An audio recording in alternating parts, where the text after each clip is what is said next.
Good, cause everybody could. Wait, what did I say before?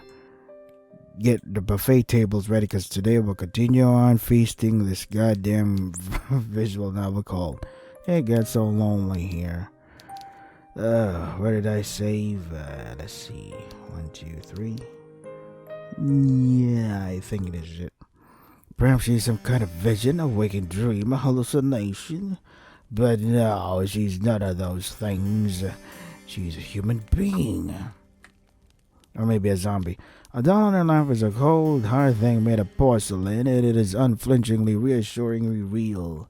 If she were a mirage, surely she would not be able to handle physical objects such as this. No fucking shit.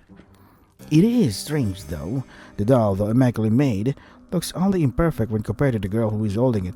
Oh, you mean an object is not as good as the real thing, which is a human? No fucking shit. Wow, amazing powers of observation we got there. She's so startlingly beautiful, again with the fucking compliments. She even puts man-made representations of feminine charms to shame. It's simple. We do nothing but compliment their looks, and that's about it. Their personalities or whatever, we don't give a shit, even if it kills us. We've been killed twice now because of how fucking vain we are or something. Maybe that's the whole point. We keep looking at the outside, never even bothered looking at the fucking red flags. The sight of her makes you feel rather weak. I don't. You always have a fondness for fair maidens, haven't you? Yeah. You are rather hopeless when it comes to them. Even worse than a knight errant from a courtly legend. I don't give a shit. Your aesthetic appreciation is not particularly ladylike, but, well, it's not every day a girl encounters an elegant beauty like this, attired in red, illuminated by the red firelight. I suppose I can forgive you for this rudeness, as too can the girl. She doesn't seem to be the type to hold a grudge. Oh, the girl says in a voice surprisingly enough far less refined than her appearance. It is good to see you. I've been waiting. Has she? That is news to you. You blink perplexed, a response on the tip of your tongue, but you are unable to expel it into the ether. The girl is setting her doll aside, and she stands, the hem of her dress swishing about her legs. Nimbly, like a ballerina, she canvasses the space between you. Her room is so very large. There is quite a lot of space, then shakes your hands in her own. You must, the girl says, her eyes aglow with excitement, be my new lady's maid. It's been a while, but it's such a relief that you've finally arrived. I knew that you would. You'd never leave me alone, not when you knew how long I was waiting. Oh, I'm so happy. Let me guess, she's gonna treat us like a doll even after we die or something. She's gonna give us some paralysis medicine. Well, not medicine. A paralysis thing that we won't be able to move, but she will be able to play with us, which is a doll thing to do. The girl's good mood is contagious, so much so you find yourself being swept away in it. You are tempted to accept any identity she might press upon you. Foreshadowing or spoiler? You have never been a maid before, but you might not mind being this girl's maid. She does not seem like a poor mistress to serve, not if she's always this kind. You cannot mask the confusion, however, which flickers across your face. You're not a good enough actress, and in any case, this is all happening too quickly. Why, you barely know this girl. Why is she being so very familiar? It is with blank bovine eyes that you examine the girl. Your befuddlement is pronounced enough that even the girl, despite her good mood, notices it. She frowns. Then she says, her fingers sliding away from your own. Or am I mistaken? Are you not my new lady's maid after all? The disappointment in the girl's face is abundant, so much so your heart clenches. You do not know her, she is still a stranger, but you are struck all of a sudden with the intense desire to appease her. What the fuck? Facts over feelings. No, feelings over facts. Feelings over rational thinking. You do not want to let her down.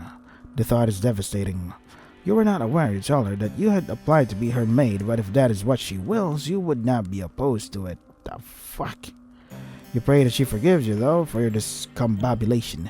You come from a distant country and you have traveled for many miles. You know not where you are, and you do not know who she is. What? You don't know who I am? Nope. I was never sent any invitation or any updates of the world. It is regrettable, you tell her. But no, you do not know her, though that is no fault of her own. Why, you have spent such a long time running, you hardly even know yourself. Huh. Ah, so you are a fugitive then, from another country. I see. No one pry into your past then, if you'd rather forget about it. So you're okay with me being a serial killer or something? I don't mind sharing my past with you, though. Everybody in this country knows who I am, after all, or at least they should. Now, this is quite the impressive boast. If it were to come from the lips of another, you would find it unpleasantly arrogant. You do not think, however, that this girl is trying to show off. You get the feeling instead that she is merely telling the truth. Why are we so trusting towards any female that is beyond beautiful? Every goddamn time. We are fucking stupid. Like, how many times I would have to fucking repeat myself how fucking stupid this fucking character is. This fucking main character who I don't want to relate to because of how fucking stupid she is. If you don't have the pleasant pleasure of knowing me, then allow me to do the honors. My father and my mother were the king and queen of this realm, and I am its princess. I have lived in this castle all my life, so I don't know much about the outside world, but I know that other countries do exist out there. I presume it is from one of these foreign countries that you come from. No shit, I just said that I came from some other country. You're like, so maybe you're from one of the... No shit, no fucking really. Fucking really? What do you think? It is very good to meet you. I've always wanted to talk to somebody from overseas. Feels like quite the opportunity. I'd be okay with it if it weren't for, my life being in danger because I'm being chased by someone apparently, but I guess let's just forget about that very important part. The girl giggles at this and you smile in response. You tell her unthinkingly that it is your pleasure really to meet her, or at least you mean to. You only get halfway through this remark when the full gravity of what the girl has told you sinks in. You come to a stop. Then you stare. Did she say she was a princess? What? No shit. The castle, the outfit, fucking. You think you're in disbelief that she is a princess or something? Are you fucking kidding me? Why is our fucking main character so fucking dumb? So dumb. She's beyond comprehensible. Why is the basic of basic intelligence not fucking my head hurts. Yes, that's right. I'm a princess and one day I'll be a queen after I've done a little bit of growing up. My ministers don't think I'm ready to run the country just yet, but I've been doing my best with my lessons. What, playing dolls? One day I'm sure I'll be the best queen there ever was. So she really is a princess. That makes sense, you suppose, given she lives in a castle. No shit! But it comes as a surprise regardless. Why? Why is that a surprise? She has the crown. She has the room. She has the castle. She has the outfit. What? How? How do you not? God, jeez. Our main character is so fucking retarded. What kind of... I'm so angry. You had it known before you entered this chamber that you were trespassing on a lady of such great renown. Why, if she willed it, she could have you executed for your carelessness. Please do that. Please kill me now. Please. I beg of you, princess, who shall soon be queen. An ugly red flush creeps up your face. A flush which is far more, lurid than the princess's dress as you look to her feet. Bashfully, you stammer out a new address, and that you are very sorry for intruding upon her and you hope that she can forgive you. Nah, it's alright. Think nothing of it. I don't mind, really. We all make mistakes, and anyway, you weren't to know. You said you weren't from around here. You nodded your head in silent affirmation. It isn't a complete lie. You really are not from this country. You're not from this world, after all. You're not this world. What? You are not from this world at all. Oh, okay. So my guess is the main character got transferred to some kind of fairy tale books, and the one narrating is the obsessed creepy stalker that's been chasing after us, and she controls the story, etc., etc., which is why we die all the time, but also gets revived all the time, and we see the other routes of these fucked up people. Okay, that makes sense. How wonderful. I'll look forward to picking your brain later. Oh my god, please, please. Do the jigsaw thing. You know, jigsaw from the Saw films?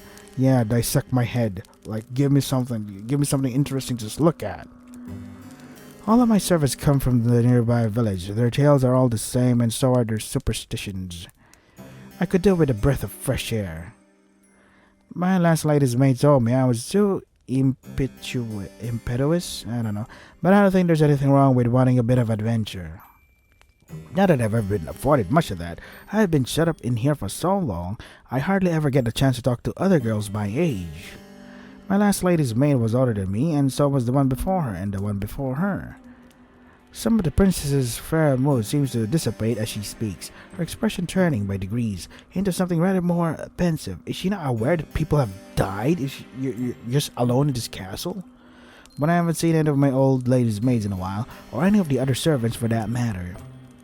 They've all disappeared. Now that is quite curious. How could a whole household full of servants simply disappear? COVID, I don't know.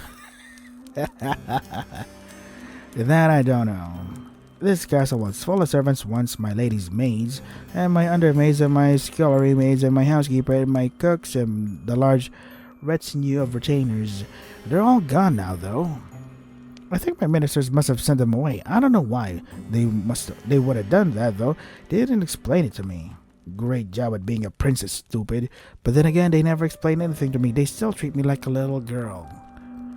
It is so tiring. Yeah, it is tiring to read this shit. She said that her minister sent her servants away. What of her parents, the king and the queen? Will they not be the ultimate authorities in the castle's hierarchy? Yeah, what's up with that?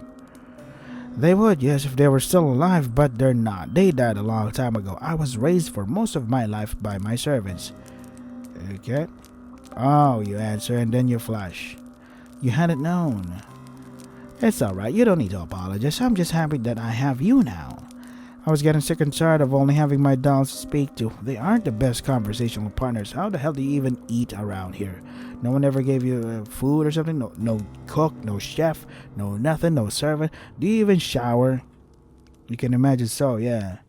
You doubt any doll, even one made by a talented artisan, with an intelligence face indistinguishable from a human's, would be very good at answering back. Oh, no, they aren't. They're hopeless at it, really. They're so stony-lipped. You've no idea how much of a relief it is to see you. This castle is so big, and without my servants, it feels so very empty.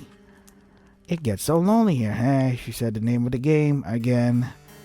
I only tend to appreciate the game saying the title of the game when it's done really rarely. But this has been done 3 times now, so it's not so special anymore. Now that is an interesting turn of phrase. It catches inside your head like a burr. Have you heard it before? Yeah. It's no longer special. You don't have much time to ponder this, however, because the princess is speaking on you, in that curiously conversational manner of hers which does not seem particularly princessy. Maybe she'll learn how to speak from her servants. That would explain why consonants are so unrefined. Oh, but listen to me, yammering on again. It's a bad habit. I really must put a stop to it. You're probably tired, dear one. From your travels, would you like me to show you to your room? Yes, the princess announces before I can say anything in reply. I think I'll do just that. I might show you a bit around the castle first, though. It's like a maze in here, and I wouldn't want you getting lost. You'll be staying here for quite some time, after all. The princess then hastens to take you on a tour of her home. Fortunately, she does not show all of the rooms in her abode, and neither does she offer overly long descriptions as to what the few rooms she does show you are used for. She does, however, pause by the kitchens, where she offers you some victuals. Once the growling your belly has been satisfied, the princess then resumes her journey. What? She'll just eat just food here? Okay. She leads you down a dark, twisting. Nobody ever wondered, like, hey, whatever happened to the other guys? Whatever happened to the staff here? Where are the other castle staff? Twisting hallway and up a series of equally dark twisting steps until she arrives at long last before a door. Not even a guard? Guard? Where's the fucking guards here? The princess pushes the doors aside summarily, thus permitting you to enter a small, humble bedchamber. Yap. This chamber is not half so opulent as the grand bedroom in which the princess resides, with its resplendent four-poster and its richly patterned wallpaper. This room's ceiling is not as high, and the singular bed shoved against the wall is thin and narrow. The walls are an unassuming beige, and the floor beneath your soles is of warp wood. There is a malodorous scent too, which hangs the air, one of disuse and general decay.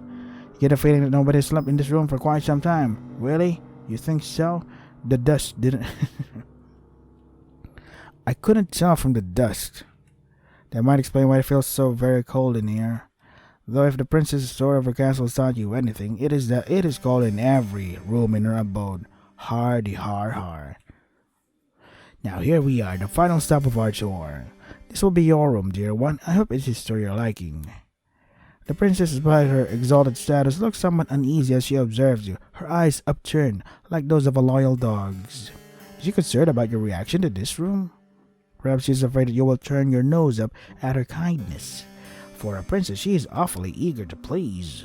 This unexpected contrast between the princess's lofty title and her ingratiating attitude makes you smile. Gosh, I want to get this over with. The room is a rather scanty, yes, when it comes to its contents, but it is more than passable. It has a roof and four walls, and though it is cold, you fancy you will feel warmer once you have slept beneath the bed sheets. The room is not quite so fucking. Keep describing the room. Here's the fucking deal. What's the deal with this fucking shit? We keep describing the room, we keep describing the temperature, it's cold, but we will be warm if we go under the bed sheets and shit, but come on. How much of this goddamn fucking dialogue are we going to go on and on and on, yap, and will it build up to something? Is it setting up for something? No? Then what the fuck was the point of this fucking dialogue shit? If the dialogue isn't gonna help you help with the story and shit, what is the point of that? Are we gonna go back to it? Are we gonna have a fucking, what do you call that shit? Fuck, come on, I can do this. I can think of the word. If the dialogue is not going to set things up, like for example, we describe the room, temperature is important, etc., and then we're gonna go back to it because, oh, remember the part when we mentioned that the room temperature is goes cold and warm, etc. Well, actually, there's a detective case or something. That's the reason why this room is temperature, etc. Yeah, the room's details is important because we're setting up for something, and then after a few back and forth, we're gonna go back to the room temperature thing. Am I even making any sense? The point I'm trying to make is that why even give us this dialogue if we're not going back to it and then use it in some significant way? Yeah, I fucking rambled on and I wasn't making any sense. I'm just making word stuff up. But now I finally found the words that I'm trying to say. Dialogue that goes on and on and on and never amounts to anything, never has any payoff or shit. It only just yaps on and on about its details. And what was the point? We just wasted so much precious time. What is the point of this? This is fucking bullshit. The room is not quite as fancy as your dormitory, the conservatoire, and neither is it so large, but it does have one glaring improvement over your previous lodgings. Alright, what is it? You will not be expected to share it with anybody else, okay? There's only one bed in this room, and this bed only belongs to you. You think that the peace and quiet will do you? Fuck. Tell the princess as much, and she smiles. Oh, my neck. That's good. I was worried you wouldn't like it. I know it isn't much to look at, but it's one of the nicest servants' rooms we have in the castle. Most of the maids sleep beneath the roof in this teeny tiny room, which is all crammed. There's 10 beds up there, and they're so close together, there's barely any room to pass between them. Why even go into detail about the fucking room when, it amounts to fucking nothing?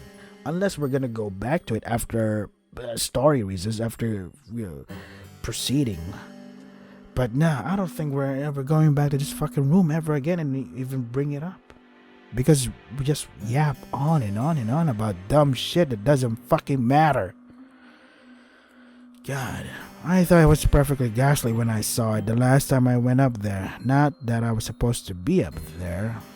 It was a rainy day and I couldn't go outdoors, so I was doing a bit of exploring. If the housekeeper had known I'd been skulking around, I don't think she would have been best pleased. Well, in any case, nobody sleeps up there anymore. The scullery maids are all gone now. And you're not concerned that, hey, where the fuck are they? Could have put you up there, though, in the attic, with all those empty beds. I didn't think it'd be very cheery. You're not just a scullery maid, you're my lady's maid. That means you deserve good lodgings. It'll be an insult to offer you any less than this. Now it's getting late. You'll have to forgive me for rabbiting on. I've read it's something I tend to do. It's a bad habit, one that's unbecoming for a lady. The housekeeper's warned me enough times. You reassure the princess to the contrary, smiling as you do. You do not mind if he talks too much. That is better than not talking at all. Her affable nature makes it easier to spend time with her. Manners be damned. You were always scolded Joe back in the conservatoire for your behavior. What?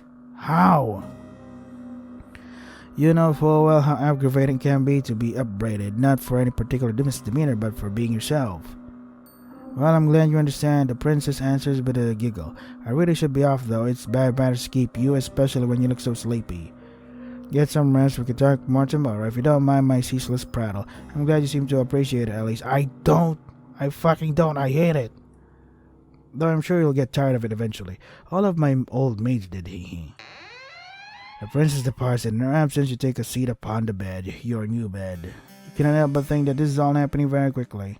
It does not seem like very long ago that you were still in the forest, running for your life amongst the tall imposing trees with their gnarled, grasping branches. The forest might as well be a distant memory now, though. You are indoors inside a castle, no less, and you have been given a room in which to sleep and clothes that you might wear. It seems premature still to declare that you are out of the woods, in a metaphorical sense, I mean, but things could certainly be worse. Oh my god. You force yourself to stand on legs, which feel too weird to support you, and change into the night clothes hanging in the wardrobe. Weary legs, even though we were given the tour from the fucking castle with the princess? Are you kidding me? The night clothes do not fit you perfectly, but you're too tired to care about that. But you care enough to mention it, though. You're too tired to care much about anything, but you still fucking mention it, though. Don't treat me like a fucking idiot. You retreat to the bed and slide beneath the sheets. Then you let your eyelids fall shut. You exhale, oh my god, and lulled by the breeze which blows outdoors, you fall asleep. You are so very tired, your sleep is a deep dark one, darker even than the furthest abysses of the nighttime. Like the nighttime sky, however, which shimmers with stars, your sleep is not devoid of those prismatic fragments you humans call dreams. What the fuck? Though in this case, I'd rather you think your nocturnal imaginings are worth rather more than that. They are not dreams, are they, to which your slumbering mind is subject? I don't fucking know. Just why do you talk like a fucking idiot? You talk so pretentious. You sound like a fake intelligent guy, you know? You talk so much fucking words, so much pretentiousness, so much annoying words. You just want to fucking... I want to eat. And for example, the sentence I want to eat. And then you'll be like, I want to consume that which is consumable. Like, what? Stop doing that. Fucking annoying. You know that they are not. Otherwise, your body would not be so very cold, not so clammy. The images that flicker beneath your closed eyelids, like the ghostly images of... What the fuck is that word? Finesse, kitas, that fuck you scope. Were not conjured from within your mind. They were instead taken from your memories. You are not merely dreaming, you are remembering. You remember the girls who slept in your dormitory, and now they have always hastened to use the shower first, so you were last for breakfast. Remember, okay, who gives a shit? Remember how when you finally did arrive at the dining hall, the most desirable morsels had already been snaffled up by the girls who got there earlier. So sad. Okay. You struggled to find a seat. Once you finally did, you get your hands on some food because nobody ever wanted to sit with you. Because we're fucking idiotic, fucking annoying. We keep drooling over beauty and shit. The other girls all acted like you were a leper, save for when they wanted favors. They never asked for these favors, mind, for why would they? I don't fucking know. To them, your father's prestige did not matter. They were all wealthy ladies too, many of them wealthier than you. When everybody has the airs and graces of a princess, how is anybody supposed to stand out? Great question. Who stood out the least in your class? Perhaps you were one of the smallest, the frailest, the sickliest, who always came down with colds in the winter. Your poor health did not stop the other girls from treating you as a servant, though, when they remembered that you existed, of course. It was your lot in life as you dwelt within the stone walls of the conservatoire to carry school bags across the field like a pack mule. Why do you even do that? Whatever. It's bullying. It's relatable. Go fuck yourself. Then come the evenings. The girls in your dormitory had you sewing on missing buttons and ironing out the creases and wrinkles in their uniforms. If there was an odd job that needed performing, you would always be asked. But these girls did not ask you. That would have been too civilized. They ordered you instead, and as they ordered you, they laughed at you. They laughed and they laughed and they laughed. The laughter hurt, but it hurt considerably less. Then the kicks there, then the slaps and the pinches. Oh, so sad. I'm being bullied. Oh my god, is that why? Is that why we're fucking retarded? Because we're being bullied? Or is it because we're retarded that we're being bullied? Or because of the bullying that we became retarded? I don't know. Which is it? Maybe the same thing. I don't know. My head hurts. Once during an embroidery lesson, one of her classmates had an accident with her sewing scissors. She stumbled, or at least she pretended to, and before you knew it, the silvery blades of those scissors were embedded in your left palm. This happened quite some time ago when you were even littler than you are now. You could still remember it. It hurt a lot. The scissors were sharp and they perforated your skin. Not all the way down to the bone, but enough to bleed. Your wound bled bright red, like strawberry jam, all over your embroidery. Then, when your professor saw it, she shrieked. Her face turned as pale as whey. There's already whey. And she looked for a few moments as though she might faint, though you were the one who was in pain. Your professor looked at your face. You could not bear to look at your hand, then demanded to know why you could not be more careful. All right. Her tone had been an accusatory one, almost as if you had stabbed yourself in the hand with your scissors to goad her. The pain in your hand hurt, but the giggles of your persecutors hurt all the more. Oh, I'm mentally damaged, aside from being physically damaged too. They were never punished for that. Perhaps the professor did not care enough to punish them. Good call. Perhaps she, like everybody else, thought it was all your fault. I don't even know I don't even know both sides yet. I can't even judge, but based on this, you are fucking annoying. You're so fucking annoying. Boo fucking who. Let's assume that the bullies were in the wrong, which of course they are, but come on, man. What? You didn't do anything? You didn't say anything? Oh, but yeah, you didn't say anything. You did say something about you being bullied, and the teacher's getting mad at you, so that is realistic. I'll give you that. So you got me there. But god damn it. You never said anything to your daddy? To your father? That woman, when all was said and done, was not too deep. You did not even need any stitches. It healed well enough in time on its own, though it still left a scar, a white raised thing with a crescent moon. You still have that scar. You don't know how much blood you lost. Seemed like a lot back in the classroom. You could smell it in the air, sharp as iron, but it could not have been that much, evidently. If your one had been more serious, perhaps your professor might have cared. Perhaps your classmates too would have felt some modicum of guilt over what they did. But this seems very unlikely. You know that your blood meant nothing to your classmates. Why should it? God. I know this is supposed to be important or something, but at least give me visuals. Nothing. It's just black shit. Black screen. Nothing to accompany the words. Nothing to accompany anything. Like, yeah, all of it is art. You're leaving it up to me. I am currently reading a visual novel. I expect to have some visuals to accompany the novel thing, you know? That's one of the appeals of a visual novel. At least there's something to look at while I read the thing. But no, you just give me black screen. Fucking lazy. If you meant next to nothing, then the blood in your veins was, if such a thing is possible, even more inconsequential. Oh, thank God. You feel disoriented when you awake, long last with the rising of the sun. You do not remember what you dreamt, but you do not think that your dreams were of particularly pleasant nature. If they were, your heart would not be hammering so. At ease, you glance around. You're lying in a narrow bed in an unremarkable room. Again? We are now going to critique the design, the interior design of the room that we were given. We were given the privilege of using. We keep... Why?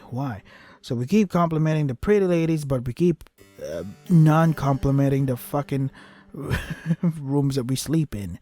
Unremarkable room, one with dull beige walls and a warped wooden floor. Okay, then you fucking decide, you fucking... Where exactly are you? This does not like look... This does not like look... Fuck, come on, read me. This does not look like a dormitory in the conservatoire, not unless it has shrunk threefold overnight. Your brow furrows as you attempt to recall the events of the night prior until, mid a guess, it all clings to the place. Oh no, I forgot, that was all a dream. You remember now. You were running through the woods trying to escape from... You shudder. You do not want to think of what was you were trying to escape from. Why not? It'll help us, defend ourselves. You presume that you must have given your hunter the slip, though, because you are still in one piece, awake and alert enough to face the dawning of a new morning. You should have all your limbs and your facial features appear to be in the correct configuration. That is more than enough to be getting along with. You took... fuck this. So this is... It gets so lonely if you want to try the game for yourselves. Fuck this. The links are in the description. That is all for today. Stay safe and take care of yourself. Fuck this.